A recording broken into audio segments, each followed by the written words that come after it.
Alright, so I've been putting off making this video for like 2 months now. Every time I sit down to write it, I delete everything because it either sounds too pretentious or I'm worried people are gonna think I'm overthinking a Netflix show. But you know what? We're doing this.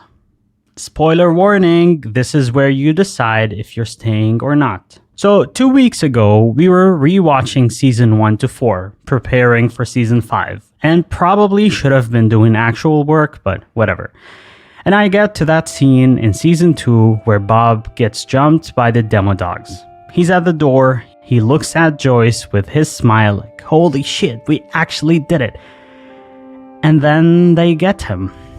And I'm sitting there way too late at night. My cat son is giving me this judgmental look from across the room like, are you seriously gonna cry again? And I'm just gone, completely wrecked over Bob, superhero. Which got me thinking about why this happens. Like, this is a show about a girl with a buzz cut who looks like Natalie Portman's stunt double in V for Vendetta. She's got telekinetic powers, and she's fighting these flower-faced monsters from another dimension. This should not hit the same way as actually losing someone in real life. But it does. Why this show actually hits deep. Here's the thing I keep coming back to.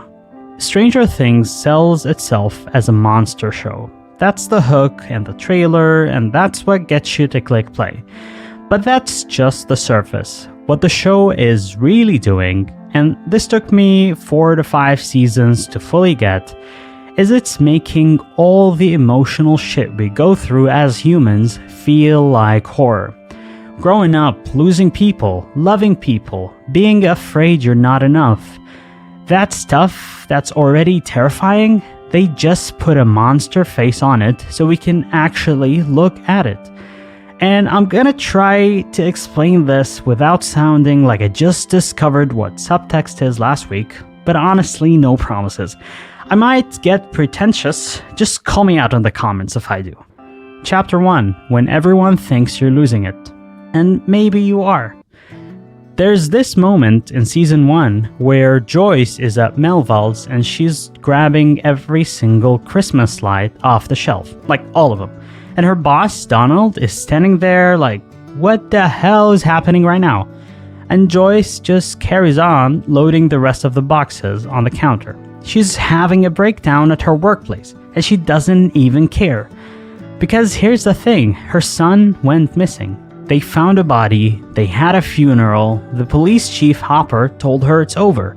Literally everyone in town has moved on. And she's the only person who believes he's still alive somewhere. Mother's intuition, maybe? So yeah, she's gonna buy every Christmas light in the store and paint the alphabet on her wall and talk to electricity like it's a phone line. What else is she supposed to do? Just accept what everyone else says true? We've all been there in some version. Maybe not with an alternate dimension, but that feeling of, am I crazy or does everyone else not see what I'm seeing? When what you know in your gut doesn't match what everyone's telling you is real. And the show just lets her sit in that loneliness, lets her look unhinged for a while. Most shows would give her someone to believe her sooner so we wouldn't have to feel this uncomfortable. But Stranger Things is like, nah, we're gonna sit in this discomfort for a bit. This pattern continues through the rest of the story. In season 4, when the whole town thinks Eddie is a satanic murderer, the kids know better. They're hiding him, bringing him food while everyone's calling for his head. When Max is in a coma at the end, and doctors are saying she may never wake up, Lucas sits there every day reading to her because he refuses to give up. That's choosing your truth over what everyone says is reality. And then there's Hopper. Season 1, he's barely functioning, lost his own Sarah to cancer when she was little. And he's decided nothing matters anymore. Pills for breakfast, drinking, just existing. But then Elle comes along. And by season 2, when he's keeping her hidden in that cabin, It's not just about protection, to be honest. Every time he looks at Elle, he's seeing his second chance. Season 3, the letter she finds of the speech he prepared? I think that's real parenting, coming from a man who lost one daughter and is terrified of even letting the second one grow up. Because grow up means change, and change means potential loss, and he can't survive that again. So here's what I think this is really about. Sometimes the craziest thing you can do is trust yourself when everyone else says you're wrong. Sometimes being the only one who sees the truth makes you look insane. And sometimes, only sometimes, being willing to look insane for the people you love is the sanest thing you can do. Joyce tearing apart her house for Will, Hopper acting like a dick to protect Elle, the kid standing by Eddie when the whole world wanted him dead. That's love refusing to be reasonable. And maybe that's exactly what love is supposed to be. Chapter 2, Eddie Munson and what it costs to be finally brave. Let me talk about Eddie because Season 4 did something that honestly surprised me. Eddie is the metalhead who runs the D&D club at school. He lives in this trailer with his uncle, and the whole town already thinks he's gonna amount to nothing. He's the freak, the devil worshipper, the guy who deals drugs and makes satanic panic parents nervous. Then Chrissy dies in his trailer, and suddenly he's not just a freak, he's a murderer, a cult leader. The entire town wants him dead. And then a few episodes later, in that scene in the Upside Down, when he's internally thinking about being tired of running, he decides that's it. He cuts the rope, goes back to draw the Demobats away, and goes off of his bike to fist fight the Demobats, knowing it's probably gonna kill him. And it does. And then Dustin holding Eddie as he's dying. And Eddie goes, "I think it's my year, Henderson. I think it's finally my year." Eddie spent his whole life running, from his parents' mistakes, from the town's expectations, from being the freak everyone said he was. And the one time he stopped running, the one time he stood his ground and was brave, it killed him. And nobody even knew. The town still thinks he's a monster. His name is still Mud, but Dustin knows. The party knows. And maybe that's the thing about heroism that nobody tells you. Sometimes you don't get the recognition. Sometimes you die proving something to yourself. And the only people who know who you are the ones who loved you anyway. Eddie didn't die to become a hero to Hawkins. He died to stop being a coward to himself. And somehow, that makes it hurt even more. Chapter 3, Will Byers and the exhausting work of hiding your true self. Will's arc across 5 seasons kind of hits too hard if I think too much about it, coming from a person who's had a terrifying childhood. Season 1, Taken. Season 2, Possessed. Season 3, watching everyone grow up without him. Season 4, the side character. That scene in Season 3 where they're all focused on their relationship and Will just wants to play D&D like they used to, Mike snaps at him about how they're not kids anymore. Will rides off alone and tears down Castle Byers in the rain because nothing feels safe anymore, and everyone's moving on without him. Season 4 and 5, Will is dealing with feelings he doesn't know how to talk about. And you can tell Jonathan knows something's going on with his brother. That whole conversation in Season 4 where Will is supposedly talking about Elle and Mike, but he's really talking about himself. And then the painting he makes for Mike, the way he looks at him when he thinks no one is watching. Jonathan trying to tell him, "You can talk to me about anything." And Will just nodding but not being able to say the thing. That's the specific pain of being seen but not being able to show people all of you. Of having people who love you but being too scared to let them see the real thing. And the show treats it so gently. Doesn't rush it. Lets Will carry this the way so many people have to. You know what's exhausting? loving people while hiding parts of yourself from them, wondering if they'd still love you if they really knew you. Will spends 5 seasons surrounded by people who would die for him, and he still can't say the thing. Not because they wouldn't understand, but because saying it out loud makes it real, makes it something that can be rejected. And I think a lot of us live like that, surrounded by love but convinced we're one truth away from losing it. Will's story is about how sometimes the scariest monster isn't in the upside down. It's the fear that who you really are is too much, too different, and too wrong. But the only way to kill that monster is to let yourself be seen anyway, even when your hands are shaking and you're terrified.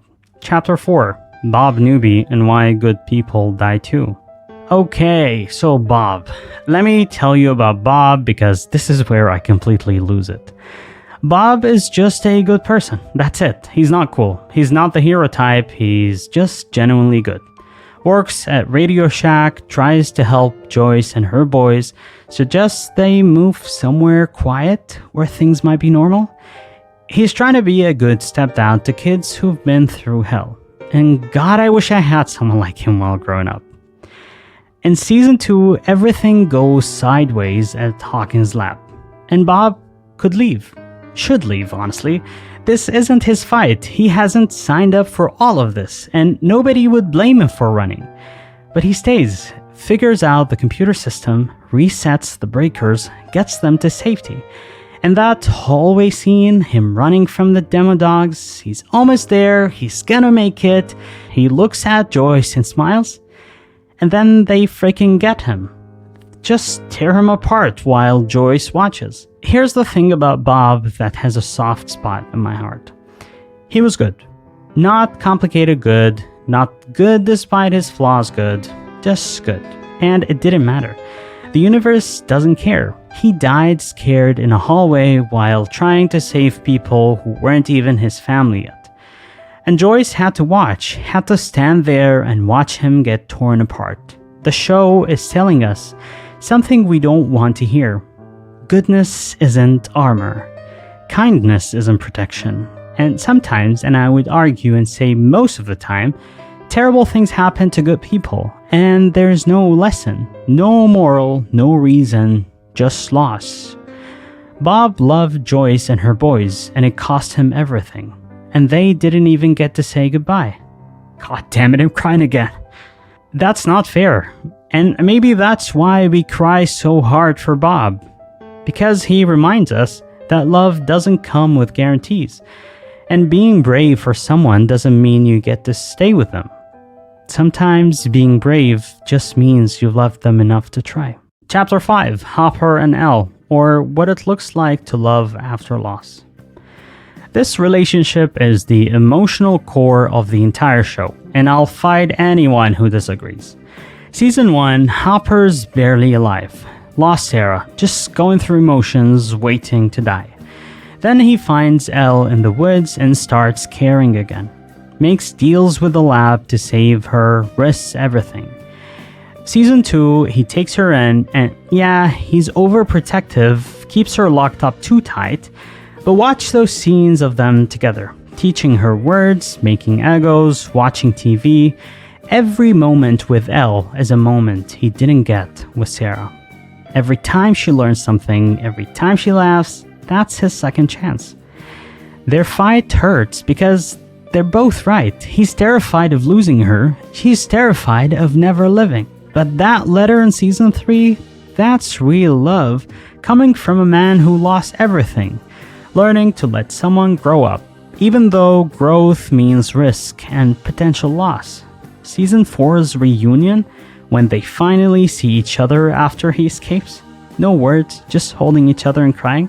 Hopper spent years in a cave, and not the Russian prison that came later. The cave was grief. It was numbness. It was being dead while still breathing. Elle didn't pull him out because she needed him, though she did. She pulled him out because she made him need her, made him care when he decided caring was too dangerous. And that's the terrifying thing about love after loss, isn't it? You know exactly how bad it can hurt. You've already lost everything once. Loving again means signing up for potential destruction with full knowledge of what destruction feels like. But Hopper does it anyway. Leaves Eggos in the woods for a girl he's not sure is alive. Teaches her words and makes her smile, and fights his way out of a Russian prison because she's waiting for him. That's choosing hope when you know exactly how much hope can cost you. That's saying, I survived losing everything once, and I'll risk it again because loving you is worth the risk of losing you. And somehow, that makes it both more beautiful and more heartbreaking. Chapter 6. Max and Grief That Doesn't Make Sense. Max loses Billy in Season 3, and Billy was awful to her. The abusive, the racist, the violent stepbrother. That scene where the Mind Flayer is killing him, and he fights back to save Elle, and Max is screaming, that's complicated grief kicking in. Season 4 is Max drowning in that grief. The depression, the isolation, pushing everyone away. At his grave, reading her letter, I'm so sorry. I'm so sorry, Billy. Crying while apologizing for being relieved he's dead, for hating him, for loving him, for all of that at the same time. Running Up That Hill becomes her song, her lifeline. The lyrics about making a deal to switch places. Honestly, just forget Bastet the cat goddess. Just let Kate Bush save you at this point. So here's the thing, nobody prepares you for grieving someone who hurt you. For crying over someone you're also relieved is gone. Max at Billy's grave apologizing. She's not even sure what she's apologizing for. For being glad? For not being glad enough? For loving him? For not loving him better? Grief is supposed to be clean. You lose someone good, you're sad, you learn to live with it. But Max is drowning in grief that doesn't make sense. Guilt that has nowhere to go. And Vecna uses that against her. Gets inside her head and says, you're a bad person for feeling this way.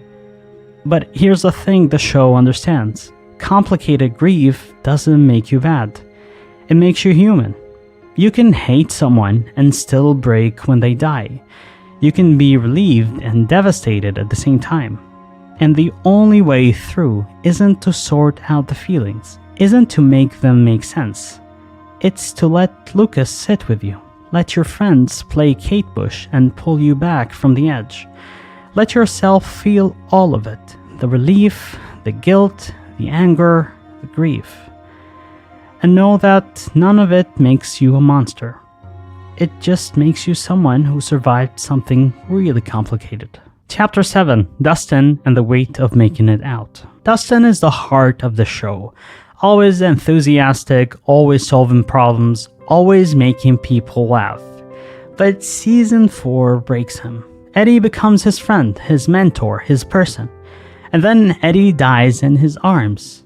I didn't run away this time, right? You're a hero, Eddie. The scene where Dustin tells Wayne what happened, that Eddie died a hero, Wayne crying and Dustin trying to hold it together, that's what survival's guilt feels like.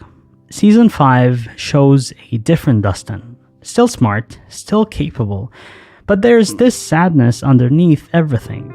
He's quieter. Part of him is still in the upside down, still holding Eddie, still wishing he could change it.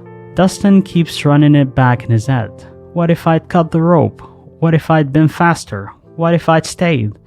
None of those what ifs change the fact that Eddie died and he didn't. Survival's guilt is a special kind of torture because you're grieving someone while also feeling guilty for being alive to grieve them. And the show doesn't offer easy comfort, doesn't have Steve give him some speech that makes it better. Just shows Dustin carrying it, getting quieter, still showing up, still being brave, still helping his friends, but doing it all while carrying Eddie with him. And maybe that's all you can do with grief and survival's guilt. You can't set it down. You just learn to carry it. You make it mean something by still being here, still being good, and still being brave. Not because it makes the guilt go away, but because Eddie died thinking Dustin and the gang were worth saving. And maybe the only way to honor that is to prove he was right. Chapter 8, The Gang Growing Apart, and the faith it takes to come back. One of the most painful things is watching the gang grow apart. Season 3, Will wants to play D&D, and everyone's busy with relationships. Mike and Elle, Lucas and Max, Dustin obsessed with Susie. Will feeling left behind, feeling like the kid while everyone else grows up. Season 4, High School, Will in California, Lucas playing basketball, Dustin and Mike in Hellfire. They're not all in the basement anymore. Separate lives, separate problems.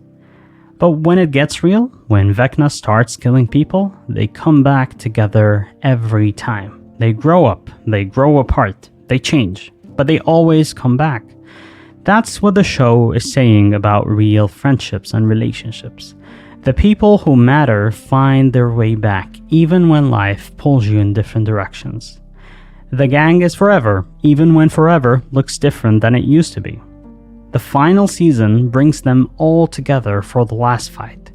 They're different now, older, scarred, carrying glasses, but they're still the party, still the kids who faced down a Demogorgon in Season 1, who closed the gate in Season 2, who fought the Mind Flayer in Season 3, who defeated Vecna in Season 4. Here's what the show understands about growing up, and it's that people change. They date, they move out, they find new interests, they become different versions of themselves. And that's terrifying when you're 13 and your friends are your whole universe. Will tearing down Castle Byers in the rain is about watching your childhood end and not being ready, about everyone moving forward while you're still stuck. But here's the other thing the show understands. Real friendships and relationships survive that change, not because you stay the same, but because you choose each other anyway. The gang doesn't work because they're still playing D&D in Mike's basement. It works when it matters, when the world is ending, when someone needs help. They always come back, every time. You can grow apart and still be family. You can change and still choose each other. That's what true love is. Chapter 9, Joyce and Jonathan and the Cost of Always Being Strong. Joyce has been through hell, lost Will twice, watched Bob die, watched Hopper die, worked herself to the bone to keep her kids safe, never stops fighting, never stops protecting, and that's just exhausting. Season 4, she gets that doll from Russia and realizes Hopper might be alive.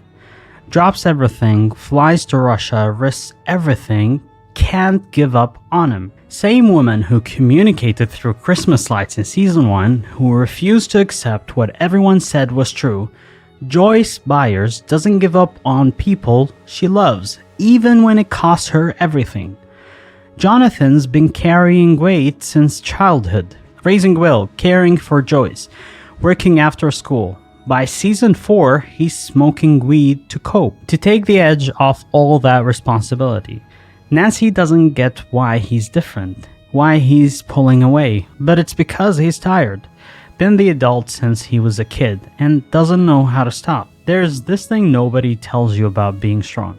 You don't get to stop.